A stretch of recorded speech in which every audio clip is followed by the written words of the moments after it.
Today we're talking about one of the most absurd inventions in modern finance: betting on literally everything.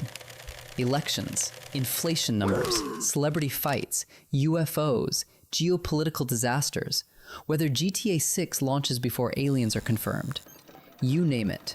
If humans can obsess over it, someone has already made a market for it. What used to be exclusive to DraftKings and FanDuel has now become a full-blown financial carnival. And like every carnival, the games look winnable, right until you actually start playing. The polite term for this stuff is prediction markets. Sounds educated, sounds analytical, sounds like someone in a turtleneck is about to talk about incentives in political science. But in practice, prediction markets are just pick a future event and light money on fire.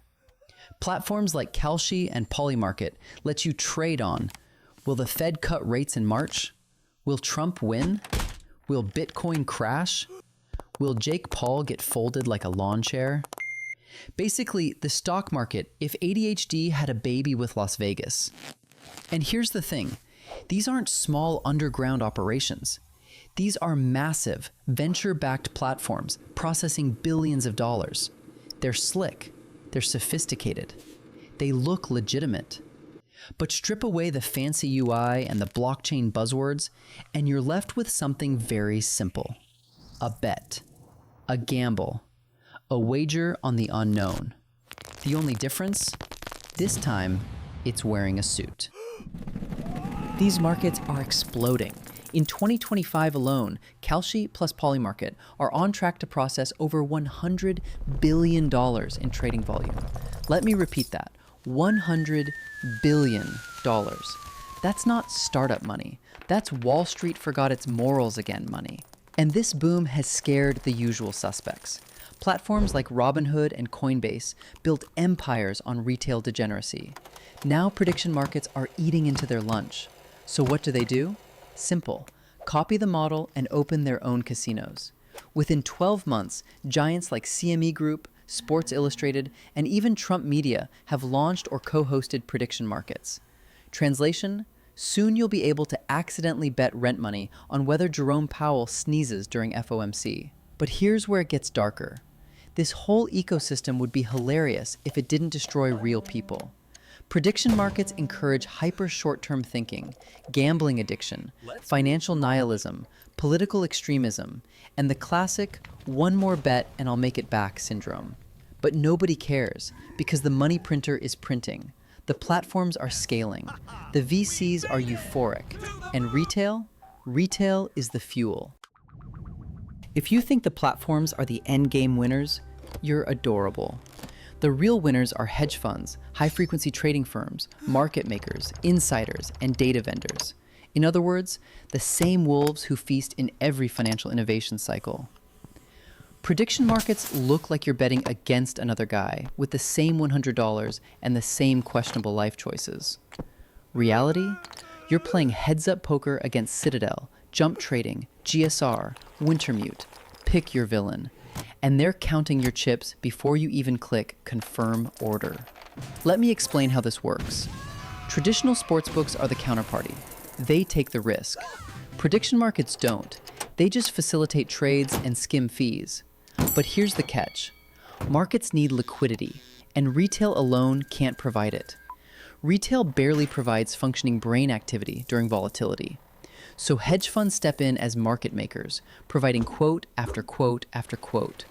To them, prediction markets are free money, spreads to harvest, fees to exploit, data to mine, order flow to front run, information biases to arbitrage, latency to weaponize. You were never the customer. You were the harvest.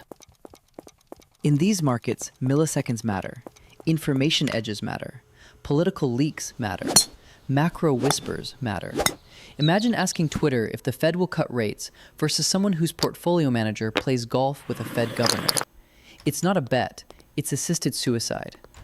And here's the dirty secret nobody talks about. Prediction platforms claim to be fair, but institutions get privileged access. Low latency API gateways, bulk order tools, enhanced market data, IP whitelisting, special fee tiers, Back-end visibility. Retail gets an app, dopamine, and a deposit button. Guess who wins that matchup? This is the part that makes prediction markets so insidious. They market themselves as democratized finance, as wisdom of the crowds, as transparent, decentralized truth-seeking. But in reality, they're just another arena where the informed extract value from the uninformed, where the fast eat the slow, where the connected harvest the naive.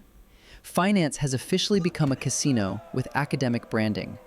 Prediction markets aren't making people smarter, they're making people gamblers. They're dragging investing culture from long-term value investing to will aliens get confirmed before CPI prints. Finance turned into fandom. Risk turned into content. Losing turned into personality. Gambling is heavily regulated because addiction destroys lives. Prediction markets dodge regulation because it's technically a financial derivative. Great, we just found a legal loophole that lets 18-year-olds bet on coups and recessions before their prefrontal cortex finishes uploading firmware. The regulators are years behind. They're still trying to figure out crypto, while prediction markets have already evolved into the next form of financial extraction. And the platforms, they're moving fast, expanding internationally, lobbying hard, building moats. By the time regulation catches up, they'll already be too big to touch. This is the cycle. Innovation outpaces regulation. Retail gets harvested. A few people get obscenely rich. Everyone else holds the bag. Then we move on to the next thing. The ending is always the same. Retail enters prediction markets with confidence, overconfidence, leverage, reality denial, and Uber Eats. Every financial innovation claims to democratize finance. None of them do.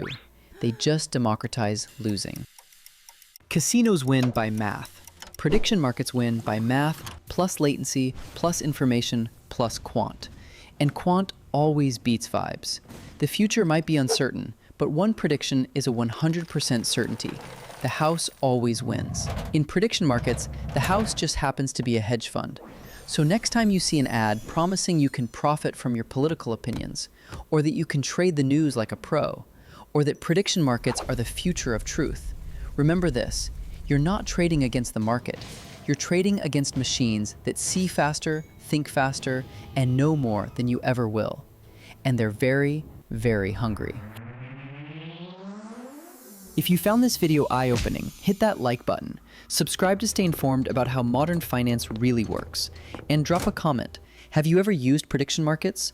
What was your experience? See you in the next one. Stay safe out there.